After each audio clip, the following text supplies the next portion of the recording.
Hi, welcome to a Talk About. In this video, I'm going to be reviewing Mattimeo, which is the third book of the Redwall series by Brian Jacques.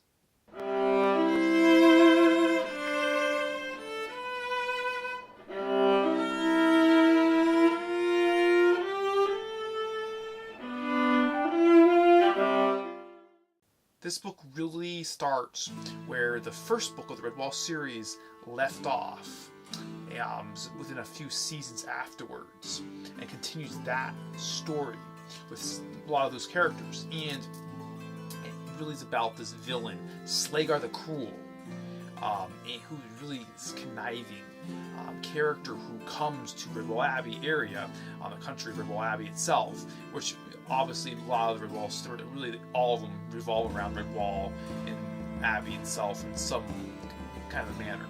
And he comes there during a time of feast, and he kind of connives his way in by pretending he's a part of a performing group, and he then steals a lot of the young ones, or children, most of them, and leaves and kind of hides his trail as he goes. And he's really part of a slaver band. He's in charge of them, and they already have a bunch of young ones with them from all around Mostar and even beyond, far off, and they have already been stealing a lot, and they have a whole line of chained slaves, young slaves, that are taken with him for the band of weasels and some other types to be sold, basically, for reward. And so basically he goes off on this grand journey to sell them, while Redwall Abbey creatures they don't know what happened, and they kind of piece the puzzle together, and so they go off in pursuit. They were drugged during the feast. They go off in pursuit, and so a few of the characters, and they find the trail, and so it's basically this journey of good creatures chasing these evil creatures who have stolen their young ones, and across the land to the south, and come across all these different ways of trying to pull all different other creatures along the way, and then they try to they always come close, almost trying to get their young ones, but they don't, and so ends up with this really long journey they go on, and then in the meantime, back at Redwall Abbey, they do a typical thing by trying to solve a riddle from a poem that Martin the Warrior comes in a dream to tell them, and so they're kind of busy doing that, and eventually once they send that off by the birds to tell the information how basically where Slayer the Cruel's going in a riddle type of manner, they right at that point, a new evil villain comes to Redwall Abbey, called General Ironbeak and his bird army of ravens and crows and magpies, and they come to really just take, steal, murder, and really they want Redwall Abbey as a plenty. And so there's a whole thing going on there. In the meantime, there's just kind of the whole book just kind of takes off from two different angles with well, a few more than that, but it's really the good creatures trying to chase Slagar, and then there's the things that are happening at Redwall Abbey in the meantime. So I will break down the different main characters into the different groups they are throughout the book. They kind of go together, and there will be some familiar characters for the first book, Redwall. And if you haven't read that book, you probably should go read that first, because there's some kind of mystery and plot line that kind of goes from that book, and so it's probably a good idea to read that first. And these characters, so the first group of characters, the first one is the evil character, Slagar the Cruel, which is really wrapped around, he kind of really starts this whole adventure on why it has to happen and everything, and he's the slaver, and he's a fox. Foxes in Redwall, the world of Redwall, are very cunning, and they're also vicious creatures, but they're always really about themselves, and really if they can live to see another day, they will do trickery or whatever, they'll do that. And he's always constantly trying to connive and outsmart people throughout other creatures. creatures throughout this entire story, and it's very cool to watch how this basically unfolds throughout. And he basically, by stealing those young creatures to get a reward off of. And then the creatures that he steals, the main one is Mattimeo, which the book, of course, is named after, and so he is the main character. Really kind of goes off, the book is wrapped around, even though there's a lot of other main characters, and he's the one that grows the most in this story. Kind of makes sense.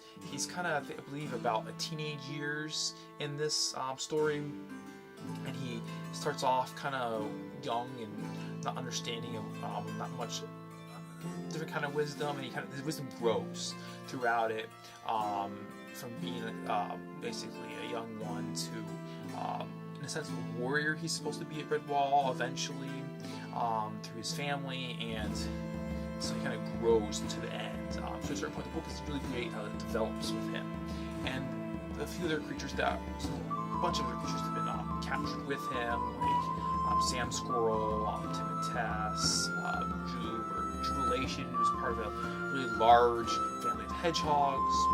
The next group that is following the Slayers is Matthias the Warrior, who's really, in the first book, who's really as main and prominent as his son Mattimeo in this book, and with his great sword of Redwall, Martin the Warrior's sword, and with those who came along with him, who's Jess Squirrel and Basilstag Hare, who's my personal favorite character in this book, just like the first book. He's my favorite character, and they come across other creatures along the way who come along, who's Cheek the Otter, who's an orphan, who kind of just helps them out, and so comes with them. And there's Orlando the Axe, who's this huge badger, muscular badger with this huge axe he brings along with him. He calls himself the Lord of the Western Plains, and he really is. He's a giant badger, and he's pursuing after his daughter.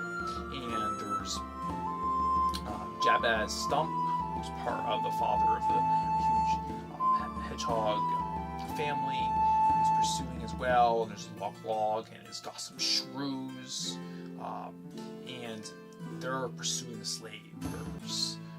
They have some others who kind of join them along the way, but they're kind of basically the main characters of that group. The main characters back at Redwall Abbey in this story are really Cornflower the Mouse and Mrs. Church Mouse.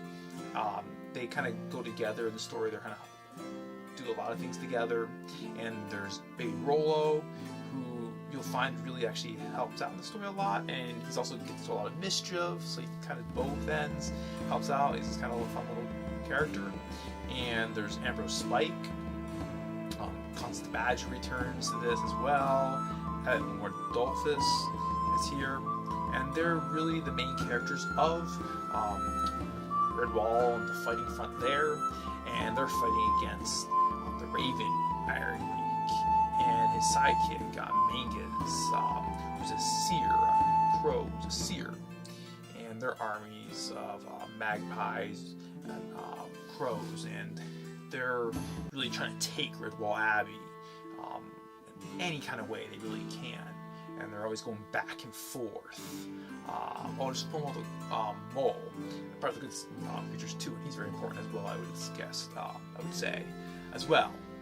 And that really makes up all of the main characters of the story. There are a lot of other creatures you'll find that come and go, or there are in here. I hope I'm not forgetting any others that are pretty prominent, but those are the ones that are really the most main characters, though there are a bunch of others. There's so many characters in this story